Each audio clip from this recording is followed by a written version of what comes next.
School of Business at Medgar Evers College, City University of New York. And I'm going to present a small part of our work on the future of work and entrepreneurship for the underserved. Today, I will be presenting this work with Professor Kisato, Professor Crump, Professor Reed, Professor Acevedo, Professor Price, and Nia Rock, who is our industry advisor. And we have presented this work in the UK. We presented the work in Bangladesh. We presented it in India as early as January, before the crisis really hit and we couldn't travel, as well as Pakistan. And the reason for that is the issues of the underserved for us are global. Minorities across the world have been experiencing it. So we have looked at data that is a little global in nature. But the reason we are talking about it now is the things we were talking about even 6 months or a year ago have been accelerated by COVID-19. We'll talk a little bit about the acceleration of the need for leadership skills and the kinds of leadership skills. We'll use a couple of studies for that. And we'll talk about what we're seeing in the unscaled economy. We won't talk much about the kinds of opportunities. We see that happening in high tech, and I was very pleased to hear that the sector that was impacted the least, or where they actually saw some improvement, was the high-tech sector. But we will also talk about income disparity and how we believe technology and entrepreneurship will help. Even though I won't talk about some of these, I will present the slides to you afterwards if you're interested. We won't talk much about capital and impact investing because we have folks who have talked to that. But in the end, we will present what we believe is developing ecosystems globally to help the underserved. This is not new in terms of the kinds of leadership skills that corporations and the industry have been asking for. They have been asking for leaders who can handle more complexity and ambiguity. And in the face of the health crisis, which has also led to the economic crisis, it has made it even more imperative that the kind of new leaders that we have post-COVID-19 are able to do that even better. The leaders should be able to lead through influence, not by command and control. And as you can see, more is going to be required in your ability to manage remotely. COVID-19 has showed us that. The ability to manage a workforce with a combination of humans and machines, some of the advanced technology is calling for that, and the ability to lead more quickly, because even before COVID-19, the transformation and the changes were happening very fast, requiring very fast decision making. So because of the limited time, I won't talk much more about the skills, and I won't talk much about the technologies. You see they are listed there: artificial intelligence, 3D printing, and others. But what we see is the key point is the unscaling of the economy. And this is proposed by Hemant Tenajay. So you don't need as much capital, because that has been, access to capital has been an issue in the underserved markets across the globe. You don't need as much massive labor, because that has been an issue as well that leads to the need for capital. What we see is a diverse, creative, and agile entrepreneurial teams and persons and networks that will cost effectively develop and produce for niche markets.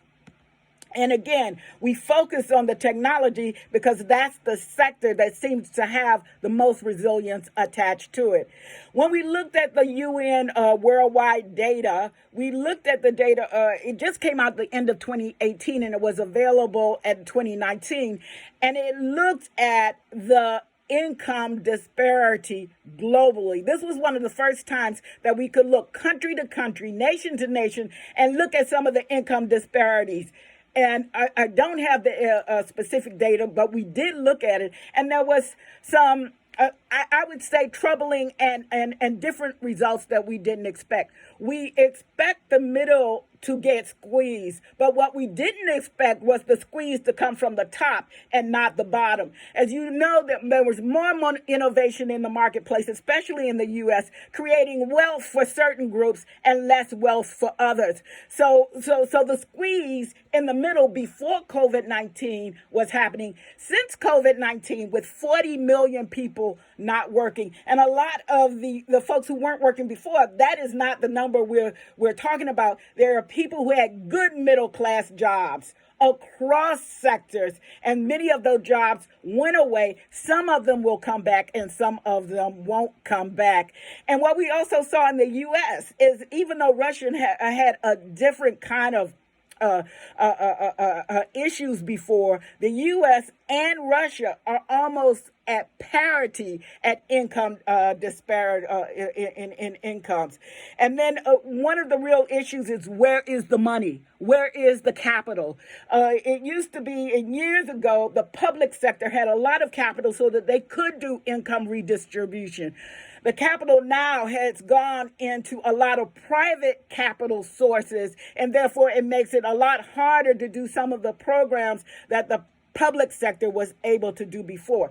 And if you even look further out, they did a forecast to 2050, and what they saw was that in the U.S., the income disparity, if business is as usual, would get worse, not better. And the European trends was a little better. So what I say to my colleagues, that business as usual in this country is not sustainable, and that was pre-COVID-19, and you could see the civil unrest that has happened after COVID-19. We have to simply find a better models.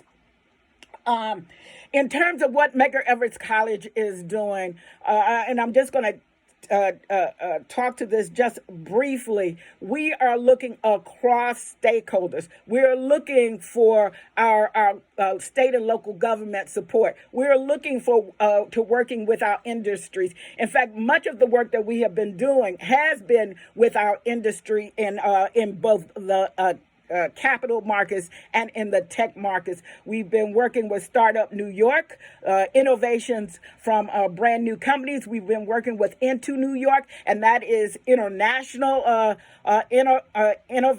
innovators. And we've been working on our curriculum. Quite candidly, a lot of the innovation that is taking place outside of the academy. We were fortunate to work with our industry sponsor and to get a research study done by Bard College. They took the time of about 6 months. They interviewed many of our stakeholders. They did a lot of data analysis, and just recently they did a presentation to us on what we're calling the Center for Entrepreneurship and Opportunity. And in this vision, it is not the top-down approach that we've seen many in the past, where money is funneled through the government and expected to trickle down to the minority businesses and the women-owned businesses.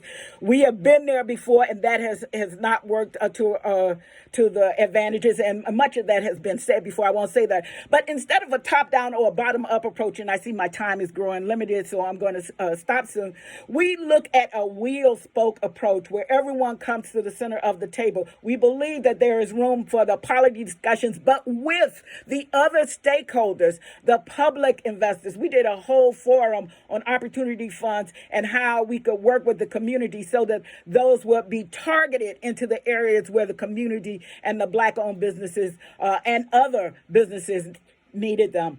We have the academic partners, private partners, and nonprofit partners. And I'm going to stop here, but in summary, I want to say that we believe there's much opportunity.